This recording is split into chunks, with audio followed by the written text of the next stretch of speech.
கேரளாவில் Hema committee report வெளியாகி மலையாள சினிமா மட்டும் இல்லாமல் தமிழ் சினிமாவையும் சேர்த்தே ஒழிக்கிருக்குது அப்படின்னே சொல்லலாம். இந்த நிலையில் ஆக்ட்ரஸ் ரேகா நாயர் ஹேமா கமிட்டி பற்றியும் அட்ஜஸ்ட்மெண்ட் பற்றியும் பேசியிருக்காங்க. அதில் அவங்க என்ன சொல்லியிருக்காங்கன்னா, இது இன்னைக்கு நேத்திக்கு நடக்குதா அப்படின்னு கேட்டால் கிடையாது. ஹிந்தியில் தொடங்கி இன்னைக்கு மலையாள சினிமா வரைக்கும் வந்திருக்குது.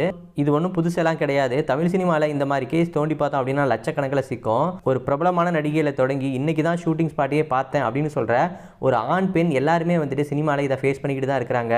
அங்கேயாச்சும் ஒரு 10-20 பேர் தான் சிக்கினாங்க. ஆனால் தமிழ் சினிமாவில் தோண்டி பார்த்தா ஒரு 500-600 பேர் சிக்குவாங்க. பூனைக்கு யார் மணி கட்டுவாங்கிறது இருக்கு இல்லையா, அந்த மாதிரி யார் ஃபஸ்ட்டாக சொல்லுவாங்க அப்படிங்கிறதுக்காக தான் இங்கே வெயிட் பண்ணிட்டு இருக்காங்களே தவிர அந்த மாதிரி இங்கே நடக்கலை அப்படிங்கிறது கிடையாது. அப்படின்றது போலையும் என்ன மாதிரி ஒரு ஃபேமஸான ஹீரோயின் இந்த மாதிரி எனக்கு நடந்துச்சு அப்படின்னு சொல்லிட்டு வெளியில் சொல்ல வந்தால் இங்கே இருக்கிற மற்ற ஆண் நடிகர்கள் எங்களை மிரட்டி எங்களை அச்சுறுத்துவாங்க. சொல்லப்போனால் மலையாளத்தில் உச்சத்தில் இருந்த ஒரு ஹீரோயின் வந்துட்டு சென்னையில் தங்கியிருந்தாங்க.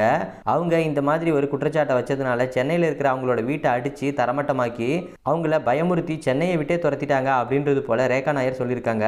அதுக்கப்புறமா அட்ஜஸ்ட்மெண்ட் பற்றி யாராச்சும் உங்ககிட்ட பேசினா அவங்கள செருப்பால் அடிங்க அப்படின்றது போல விஷால் சொல்லியிருக்காரு. அவர் சொல்றதுக்கு முன்னாடியே நான் வந்துட்டு ஒரு நபரை செருப்பால் அடித்தேன், ஆனால் இன்னைக்கு வரைக்கும் அந்த நபர் என்ன செஞ்சாங்க, அவர் ஏதாச்சும் கண்டிச்சாங்களா இல்லை வந்துட்டு அவருக்கு வேலை இல்லாமல் செஞ்சாங்களா, அந்த மாதிரி எதுவும் பண்ணலையே. இன்னைக்கு வரைக்கும் அதே தொழிலில் இருந்துக்கிட்டு கெத்தா மற்றவங்க குடும்பத்தை கெடுக்கிற வேலையை பார்த்துட்டு இருக்கிறாரு. அவர் செருப்பில் அடித்து என்ன பிரயோஜனம் அப்படின்றது போல பீச்சில் வாக்கிங் போயிட்டு இருந்தப்போ ரேகா நாயர் பைல்வான் ரங்கநாதன் இந்த மாதிரிலாம் என்னை பற்றி தப்பாக பேசக்கூடாது அப்படின்றது போல வான் பண்ணியிருப்பாங்க. ஆனால் அதுக்கு எந்த ஒரு நடவடிக்கையும் நடிகர் சங்கமோ யாரும் எடுக்கல அப்படின்றது போல ரேகா நாயர் ரொம்பவே ஆதங்கப்பட்டு பேசியிருக்காங்க.